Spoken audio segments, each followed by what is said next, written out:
You've made it to Chiro Hustle. Sit back and learn from the greatest influencers in the profession.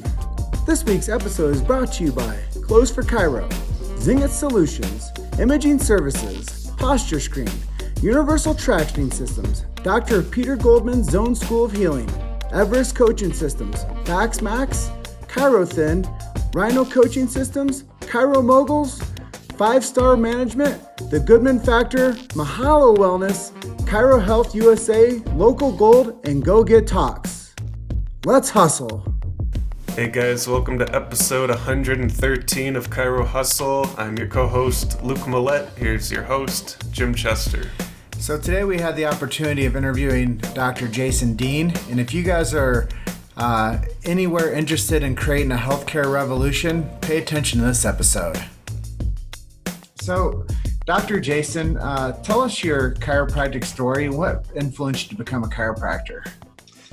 Ooh, that one's deep. So I actually remember when I was a little kid. So I this is not fun to admit, but I wet the bed till I was about 12 years old. I had a pretty stressful life growing up.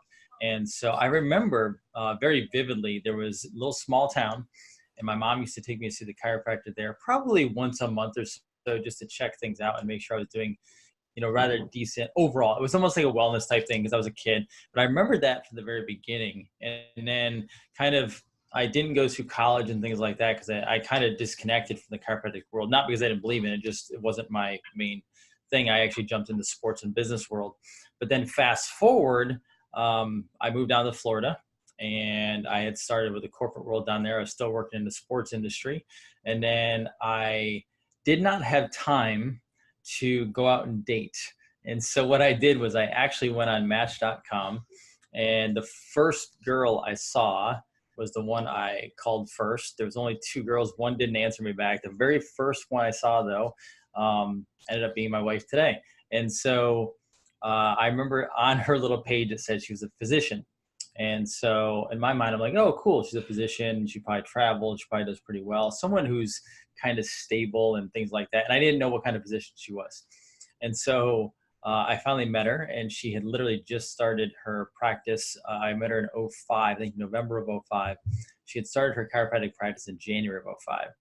And so she was a chiropractor. And so I kind of full circle came back around to being in the chiropractic world. And I was with her, dating her for a couple of years, helping her on the side a little bit because I was in the marketing world, still in my sports, in the corporate sports world, but then helping her kind of on the side, a little small stuff. And then I kind of hit the corporate ceiling, and I opted out of the company I was with. And my wife said, hey, why don't you come over and help me behind the scenes of the practice? It's growing and things like that.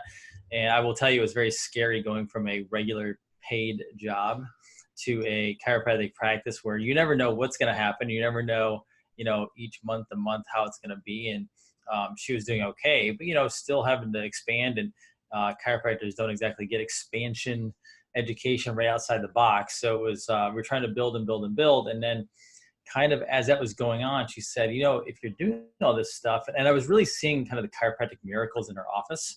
So I was getting to know the patients, talking to them, seeing how much they're benefiting, and literally seeing the miracles. And I was like, oh, that's really cool. Would love to do that, but I'm not going back to school. And every time you tell God and universe you're not going to do something, it's usually when you're going to do something.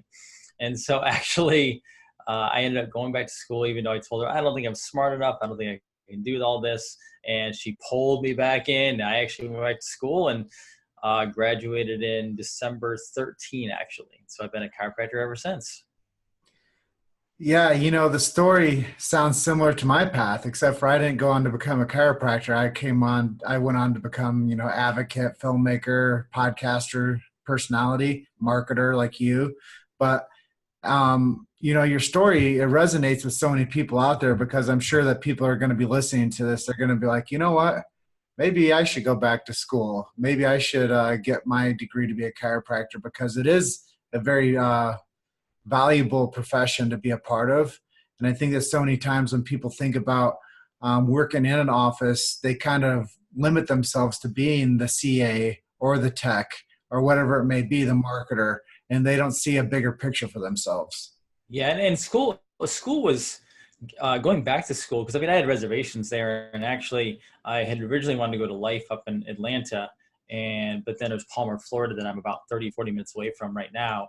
And so I decided not to go to Atlanta. My wife had gone to Atlanta. I didn't go only because my wife and I were just married, so I didn't want to put stress on the marriage already. But I ended up going to Palmer, Florida. But chiropractic school for me was tough and easy all at the same time. And I'll kind of describe why I say that. Tough because I kind of already knew the chiropractic world in the real world, not the academic world. And for anybody out there, if there's any students who are listening, the real world is not the academic world. And so I went in there. I also went in with a lot of nutritional background as well as how to actually heal people. So when I went into school, I clashed a lot with some of the professors and things like that. I did really well with the philosophical based chiropractors, the back to the green books. I did really well with them because we understood each other. And then I did really well with anybody who understood nutrition. But I did not do well with kind of like I call them the medico kind of chiropractors, because, it was refer out, which I didn't agree with, because there were so many ways to either handle them chiropractic and get the proper adjustment, or handle the nutritional thing in office as well. And either way, you're going to handle diabetes, you're going to handle certain things. Not cure, obviously, but you're going to handle things for people instead of having to go push them out to medication. So that was the hard part for me.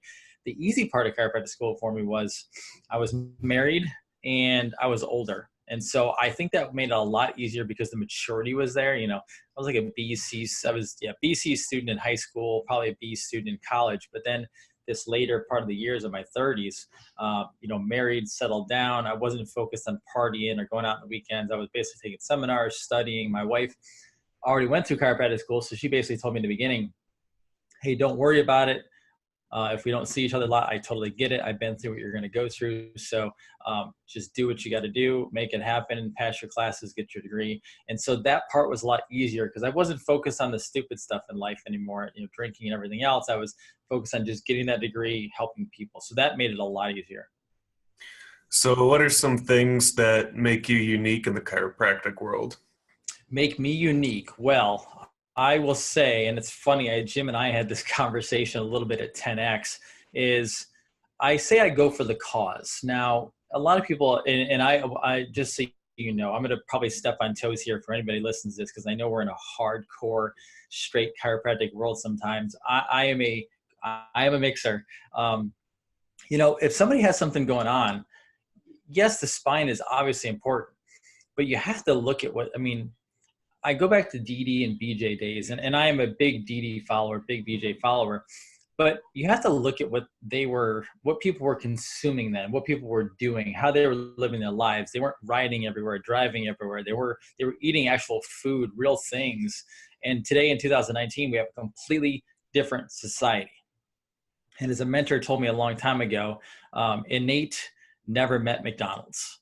And so today, you have people coming in who are hundreds of pounds overweight, and a lot of people out there going, oh, let's just adjust their low back.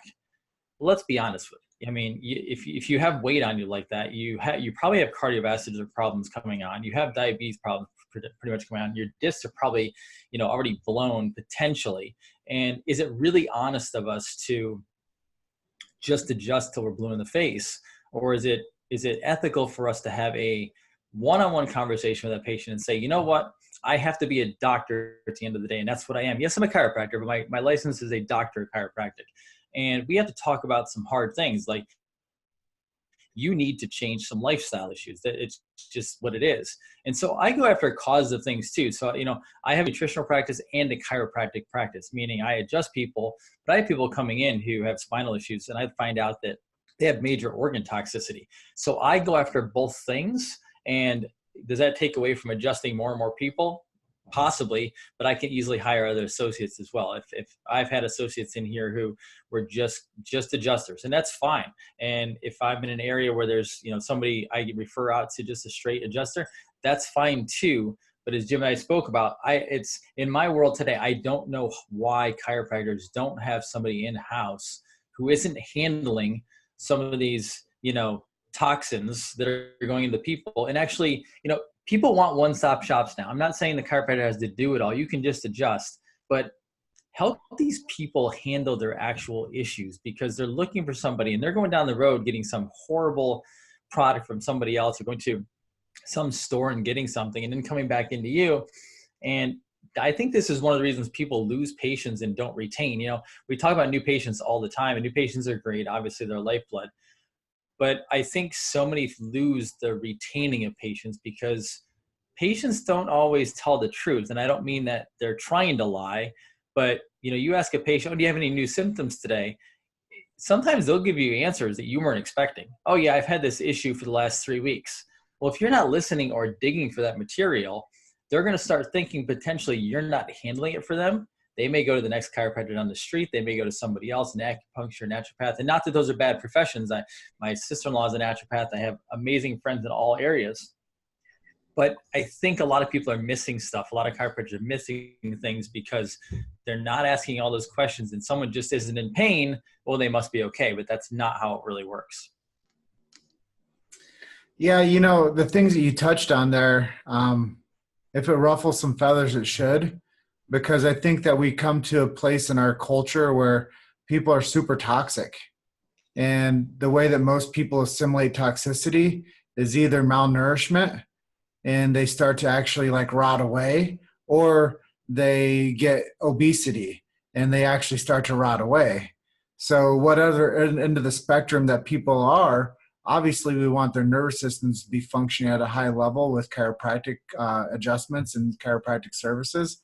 But I honestly believe that what you said is true, and more people have to adhere to that. Is we do live in a culture where people are over-medicated, they're overfed, they're underfed, they're malnourished, and it's a mineral game, it's a nutrient game, and people are really sick. And obviously, we want to make sure that they have full life expression and full life mobility.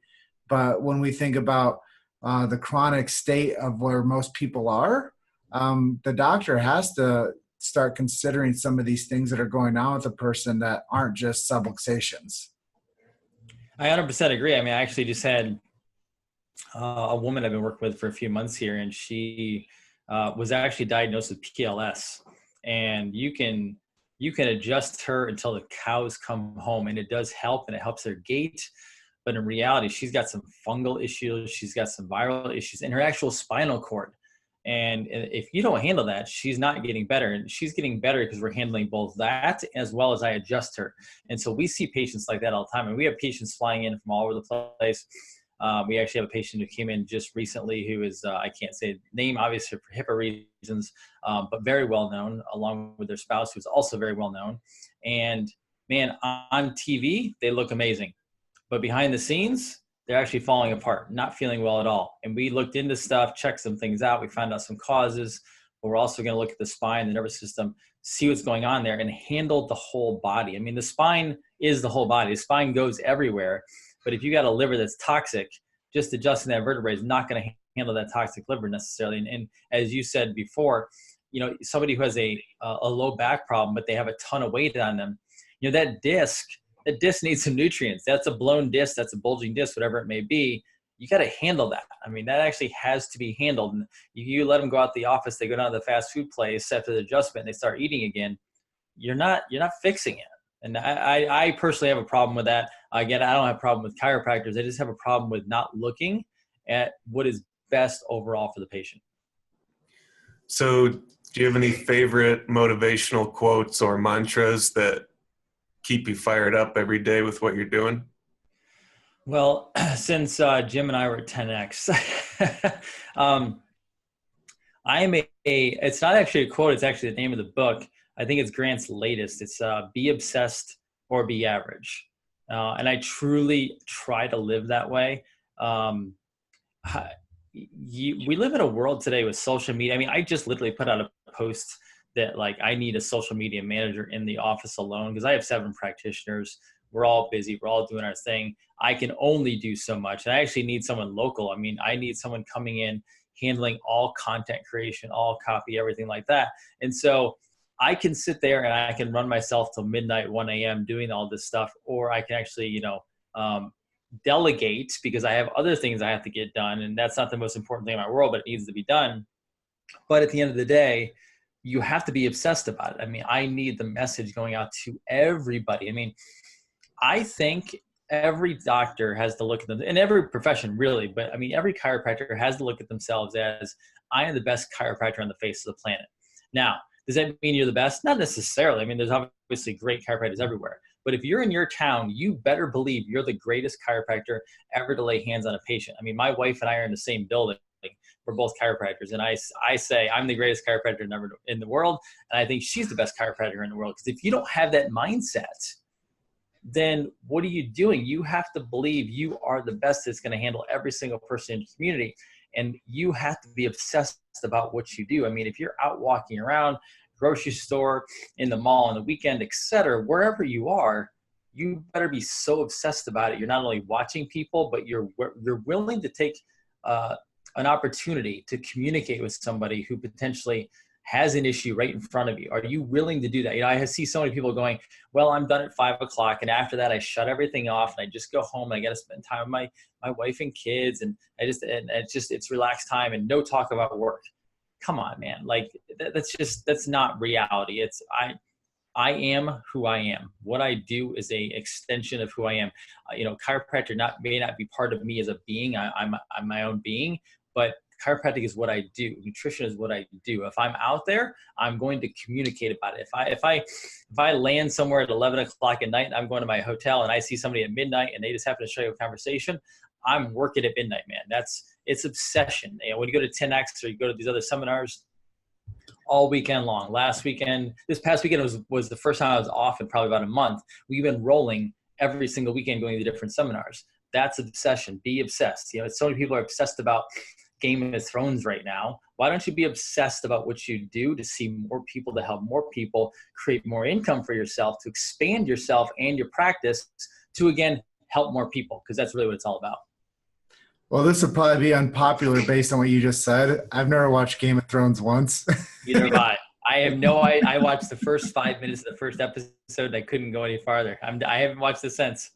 But based on what you also said is be obsessed or be average is a great takeaway for everybody.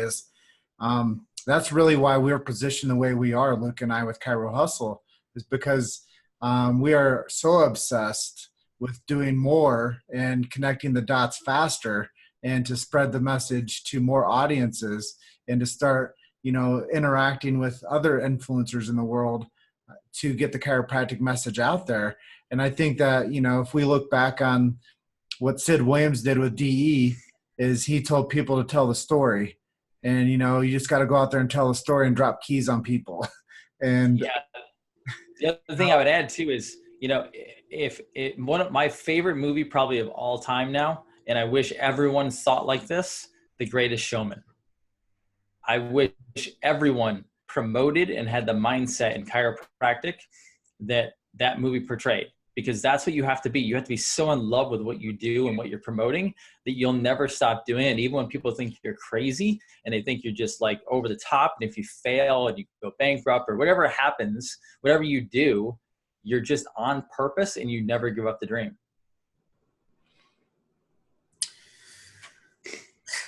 Well, I'll just go ahead and fill in quick because Luke wasn't ready for the pass on. So, as far as The Greatest Showman, Luke and I both went to that movie at the theater. And I can't say enough about how the storyline actually matters, because I believe back in the day, Barnum used to run around with Palmer. And that's really how Palmer started doing his lyceums, is he learned from Barnum about doing things under the big top. And the lyceum was a derivative from working with Barnum. And the big top that they always had at Palmer campus was he learned that from the circus. Man, if everyone would market how BJ marketed, it's so funny. Everyone focuses on how clinically amazing BJ Palmer was, and he was clinically amazing. But no one thinks about, it's almost like they leave it behind after school. The dude started radio essentially. He was the original podcaster. He was marketing like crazy One of his famous quotes is he'll sell chiropractic basically till the cows come home, until he dies. I mean, if everyone marketed like BJ was a marketer, he was genius, and that's one of the things I love about it. I actually consider myself a marketer and a salesperson before I was a chiropractor, and that just helped me become a better chiropractor. But man, if people would focus, it's everyone wants to focus on this clinical aspect, and it's not because I understand you can get better clinically all the time. I totally agree, but if more people took a little extra time, not away from clinical, but put a little extra time into learning how to become a great marketer, great promoter, their practices would explode. They really would. So how do you think the world would change if everyone got under consistent chiropractic care?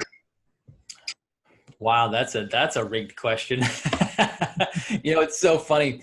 We all say, and I'd say it just as much as I believe every single person, every single human being should be under chiropractic care. But what would change if everyone was under chiropractic care? Man, you would see an entirely different world, because one, right now we're, at least America, but most of the world is run by the petro industry, which also controls medication. Don't let that be unknown. I mean, what controls medication was the Rockefellers started, and they basically took over medicine. So medicine is based off the oil industry. And it's actually interesting. We would probably have to restart the entire economy, because if everyone went under chiropractic care and we dropped medications by 80+% because people didn't need anymore because they're getting adjusted, handling the self-luxation, people got on nutritional care under chiropractors or under somebody in a chiropractic office, and all of a sudden they handled toxicity, you would have to change the whole world, because the economy would have to flip, because we couldn't run on what we're running on now. We'd actually have to run on renewable resources. I consider chiropractic to be like getting, solar panels on your roof, or getting an electric car. Like, people would actually start renewing themselves. They would actually have a life again. We would watch, people at 60 years old, instead of going into a wheelchair, they'd keep on going. We would have life that would actually carry us on, and people could actually be happy again. I think you'd have more entrepreneurs. You would have kids. I mean, let me just tell you about the kids. I won't even tell you about the adults. One of my marketing hacks is I stealthily want to go after all the kids for chiropractic care. Why? Well, my daughter. So she's going to be 6 years old in October. She's born at home. My wife was adjusted about 3 times throughout labor in our home. My daughter was adjusted about a half hour after she was born, her Atlas, and she was born perfectly. She eats pretty much perfectly for the most part. She gets adjusted regularly. And then if you look at her and watch her, she's around us all day in the office. It's so funny, because people are so worried about, oh, I got to get vaccinated. I got to get this medication, that medication. I got to get the antibiotics. My daughter is around 500 plus patients a week, every single week in our office. And she doesn't get sick. She's taken care of. She's healthy. And when you talk to her, and then you see these other 5-year-olds out there who are not getting adjusted, eating horrible foods, all sugared up, basically pre-diabetes, etc., you see a big difference. Man, if you got everyone under chiropractic care, especially starting at the kid level, at the pediatric level, you would change the world. The world would be completely different from here on. And honestly, we'd have more happiness. Let's just be honest with that.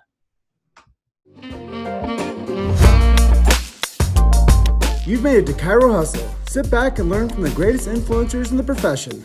This week's episode is brought to you by Clothes for Chiro, Zinget Solutions, Imaging Services, Posture Screen, Universal Tractioning Systems, Doctor of Peter Goldman's Zone School of Healing, Everest Coaching Systems, Bax Max, Chiro Thin, Rhino Coaching Systems, Chiro Moguls, 5-Star Management, The Goodman Factor, Mahalo Wellness, Chiro Health USA, Local Gold, and Go Get Talks. Let's hustle. Yeah, I think, the things that you're saying there, we do have to start making a positive effort. And I think, watching what you're doing with becoming more involved with connecting the dots. And that's the big thing is you have to become more of a marketer and you have to become more of a megaphone. But those two things go with relationship building. And most of the time, like you're saying, that people want to punch out at 5 o'clock. Well, relationships are made with your patient base while you're actually in clinic.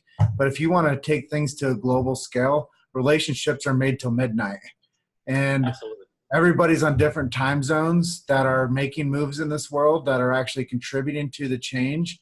And you have to start making yourself available to connect with these high level influencers because, I said, if we don't take action now, we'll settle for nothing later. And if we don't connect the dots with each other and start a revolution, then there will be one day where we might not be proud of chiropractic. And that leads me into the next question is, where do you see the profession going in the next 20 years? I see big changes. I see one of two things happening with schools. Either the schools go down a very dark road, which they currently are right now, or we somehow pull them out of there and a couple schools help the other schools out, which is good. I see a boldness coming. I think with the social media things going on, especially now that we're able to do video and lives and things like we're doing right now, that's going to change a lot. I mean, as you were saying earlier about, going until midnight and having different mediums, et cetera. It's so funny. I go home tonight after work. I'm done at about 6 at the office, and I'll get home, got my daughter, my wife has to go do some things. I go home. I have to do a video tonight because I've been promising Facebook World a video for the last week now, and I've been detoxing. So I have to go on and actually do it tonight and get it done. That's probably going to be at least a half hour to an hour. After that, I have some other work to get done. It's so funny because after that, most people are going to go watch television. They're going to go do something. I might go read a chapter of a book, get some good knowledge knocked out because you want to get in the book. But after that, I actually go to YouTube. So I go to YouTube and I don't just watch television. I go on and watch some of my favorite people that I'm subscribed to, whether it's watching you guys now on YouTube. I catch clips of you guys on Facebook, or I go to Dr. John Bergman. I think he's out in California. He has a massive YouTube page. He's doing lectures all the time on YouTube. Friend of mine, Darren Schmidt, is up in Michigan. I have Dr. Berg in Clearwater. He are actually up in the Northeast, I think Philadelphia area. He has a massive YouTube channel. Dr. Cipriano, amazing chiropractor. He has so many views, it's ridiculous. And I actually talked to him behind the scenes. He's like, dude, I haven't done any new patient marketing forever. Everybody comes from YouTube. And that's what I do. I don't go down and sit down and watch TV. I might have my daughter next to me watching YouTube as well. I know I'm watching something that's not R-rated, so she's going to enjoy it. She sees chiropractic. She knows what we do, so I can educate her more. But that's what we should be doing. I mean, chiropractic. Where is chiropractic going to be in 20 years? I actually don't know. But what I do is I want to challenge everyone out there listening right now. This is where I want it to be in 20 years. I want every one of you to go home and start hammering the YouTube pages. Go watch Chiro Hustle. Go watch My Revolution Health. Go watch all of this stuff instead of sitting down and watching television, and get your kids involved. Watch it with them, because the more we pour that knowledge into our minds and pour the knowledge into other people, and then put your own videos out there so that your current and future patients can pour knowledge into their minds. When you do more of that, man, in 20 years, we own the world. I mean, you have RFK Jr. over there suing the pharmaceutical companies. You have Del Bigtree doing a whole bunch of stuff. I know you guys talked to Del. It went crazy viral. If we keep doing this stuff and going crazy viral, we own healthcare in the next 20 years. So what's your favorite app or technology to stay engaged with your patients or practice members? Oh man, good question. I actually, so we just started some new stuff, a couple things. We use ReviewWave, which I love. Our reviews, we've had them in the last couple of months, since CalJam actually. And our reviews jumped up. We were already at 80 reviews. We're doing pretty good. We just jumped up to about 114, 115, and that keeps going up, which is fantastic. Love that company. Been looking at them for a while, and then they bounced in. And then recently, we've been doing Cardone executive training, behind the scenes sales training. And one of the things I learned from there, which was phenomenal, blew my mind. I actually closed 2 deals last week with this. It was basically using text messenger or Facebook Messenger, creating a 30-second video. Literally, a patient would come in and we'd have some good results. Something would go on, something would happen. I would later turn to my phone real quick, the video part, film a 30-second video of myself, just thanking them for being a patient. It's an honor to take care of them. Well done on this deal you made last week, or whatever they talked about, and while we were getting adjusted, things like that. And I just pushed that over to them, either via text message, messenger, whatever it was. They are so happy about that. The week later they came in, they were so excited that we actually put a personal touch on being physician to patient and treating them with such care. It actually just skyrocketed stats, skyrocketed care. A whole bunch of people jumped on for more care packages, etc. Those are some of my current favorite ones. Obviously, I'm a Facebook, Instagram guy. I'm doing more YouTube as well because recently Facebook has been doing some things we don't love in the live world. We've been taking some things down. Our buddy Dr. Ed Osborne had some problems with it recently as well. So my strategy actually in the last couple of weeks, because I have not been doing as many videos, not because I haven't wanted to, I've been lining a bunch of stuff up, but also kind of shifting strategy a little bit too, to get over to the more video channel strategies or mediums especially, and a little bit away from Facebook because Facebook is not getting as much as it used to be. I just interviewed Dr. Stephanie Seneff this past week. And the first time I interviewed her had over 20,000 views. Interviewed her last week. It's only up to 1,200. And I said, there's no way that's correct. She was 20,000 plus the first time through. There's no way she went down to 1,000 and she had new information. So I think there's things getting squashed in the filter of the algorithm, depending on what you're talking about. We were beating up on glyphosate. So that's probably what it was. But getting out to the other mediums, because we really need to be widespread. I mean, that's why I need a social media manager, because we need 5-6 channels going now. So just in case one does go down, we're covered, because if we're going to preach chiropractic, you can't be preaching on one channel and then all of a sudden it goes down and you're wiped off the face of the planet. You need about 5 channels to be preaching that message.